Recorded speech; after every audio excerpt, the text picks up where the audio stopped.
Hello and welcome to the 445 Productive Through Joy show with your host and your boy, Dr. Michael Datcher. The show airs each weekday morning, hella early at 4:45 a.m. here on YouTube's Michael Datcher channel, then at 4:45 p.m. on Facebook Live.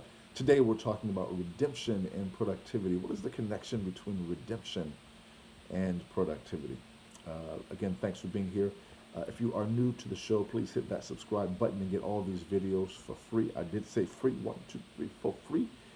And also go to productivethroughjoy.com to see about us. We speak to groups, schools, and organizations about being productive through joy. All right. I should also say a few words about myself for those of you who are new. This is your host and your boy, Dr. Michael Datcher. I am the author of the New York Times bestseller, Raising Fences, which is a Today Show Book of the Month. Pick that book's film rights were optioned by the actor Will Smith, whose people called my people. And I eventually agreed to write the screenplay for that particular project. I am also the author of the acclaimed historical novel Americus, which is set 13 miles from Ferguson, where, of course, Michael Brown was murdered. God bless his family. That book interrogates the intersection of race and violence in America. I am also the board president of the World Stage, a great 501c3 nonprofit here in South Los Angeles. My educational background is UC Berkeley as an undergraduate. My master's is from UCLA, and my PhD in English literature is from the University of California at Riverside.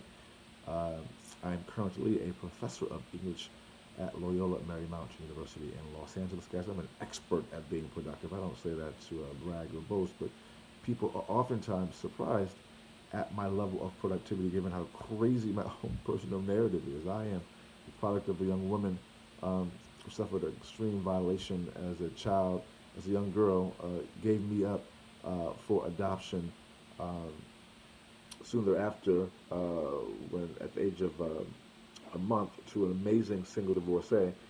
So in that difficult situation for my biological mother, I landed with a amazing adopted mom. Yet at the time, no biological father, no adopted father. Listen, difficult times for the young MD. Yet, as Cool Modi famously said, "Hi, you like me now. If I can be this productive and be so through joy, so can many of us who are watching the show now as we speak." That's why we do the show, because why we have a business called Productive Through Joy, because we know that there are many people who come from difficulty, many people who have hardship and trauma. And listen, it's difficult for everyone on this planet. I mean, I should say it's a challenge. It's a challenge for everyone to have success and productivity and joy on this planet, because that's just what it is. And those of us who come through trauma, difficulty, have an even more challenging path to travel oftentimes, honestly. And so we like to help people who also come from that experience, because we know what it's like. The extra barriers to success are real. And when people like us, however, can have success despite our difficult beginnings, it inspires people. Because people think, if that cat can make it, I know it can do it. I know it can be done. I know I can make it. So that's what, in many ways, gives us inspiration to do what we do. So thanks for being here.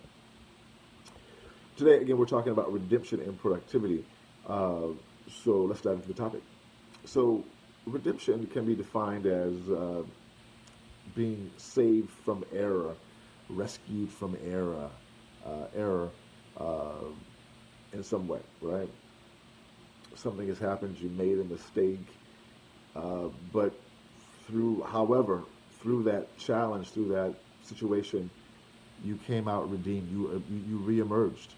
You know, I made many mistakes. You know, I was thinking about this yesterday, a couple of days ago. I was talking to my lady Carmen about it, just reflecting on the mistakes I've made and having some really honest, frank conversation. You know, I've done some good things, you know, which is great. I think we all should do good things, and I've certainly attempted to do more good than not good.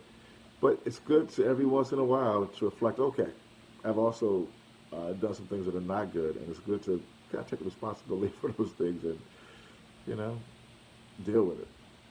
And so I was doing that with my lady Carmen a couple of days ago, just thinking about, wow, you know, And so having done that, and that isn't a one-time conversation, of course. That's a process, but it is good to have like a real good conversation about what you where you've been and where you're at now. And now, my redemption uh, is at hand. You know, and I'm not sure why that's even important. Like, why do we have to? Well, we don't have to do that, but it does seem like a part of the process is that age-old confession, that age-old really kind of confronting. I know with folks in AA, they don't have to. A part of that process is they say, "I am an alcoholic." They kind of confront what they've done.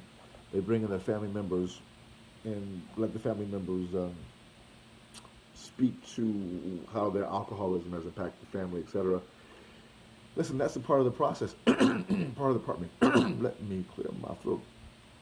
That's part of the redemption process. And once you do that, you're just more clear to be able to be saved from that era, saved from the redeemed from those situations. So I know my own redemption is at hand, and if I can be redeemed, so can many of us. And at times, people like me, people like us, when we come through difficulty, we're facing so many challenges that at times we offer excuses for ourselves as to why, we should not be held to such a high standard, or why we should be experience more grace. Well, not really. Everyone's got to deal with their own situations involving grace and what they've been involved in. And so, but all that notwithstanding, redemption is at hand for me, and redemption is at hand for many of us. And that is point one. Redemption is at hand, right? Well, how do you go about getting it? Well, that's point one, sub A, sub point B, rather.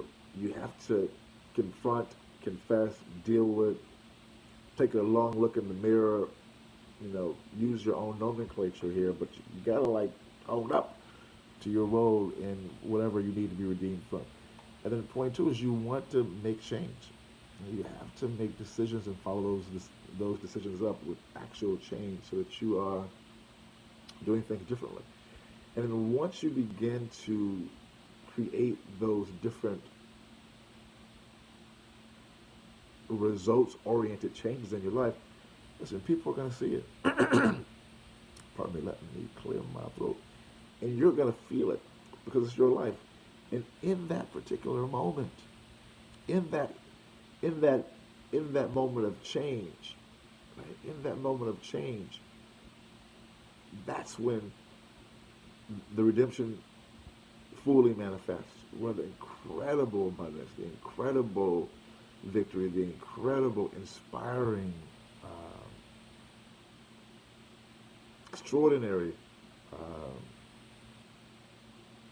powerful redemption happens. I'm thinking about, I went to this incredible event last night with Sam Benter, who is the author of the Nelson Mandela letter. She's a journalist in South Africa who's here at Whittier College doing some work here.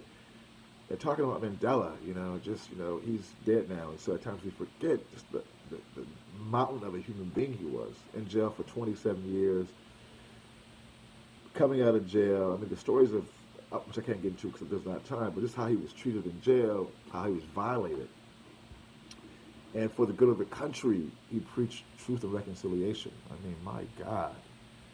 Yes, that's so inspiring. He wanted redemption for those who violated him and therefore for his country. And that's why they created the Truth and Reconciliation Committee and that work. And it was such a powerful experience for that country. In our own country, we haven't dealt with slavery. There's been no true. People are still denying the impact of slavery. I mean, on the right, the Republicans. It's incredible. Or that racism exists, or that Black lives can matter. I mean, that's even a discussion. Tells you we haven't talked about racism and slavery. But I digress. We also want to have redemption for those who violate. Boom, I'm done. Thanks for being here. The show airs each weekday morning, hella early at 4:45 a.m. On YouTube's Michael Datcher channel at 4:45 p.m. here on Facebook Live. I mean, they're on Facebook. They're on Facebook Live. We will see you this afternoon at 4:45 p.m. Until then, let's talk about it and be about it. Deuces.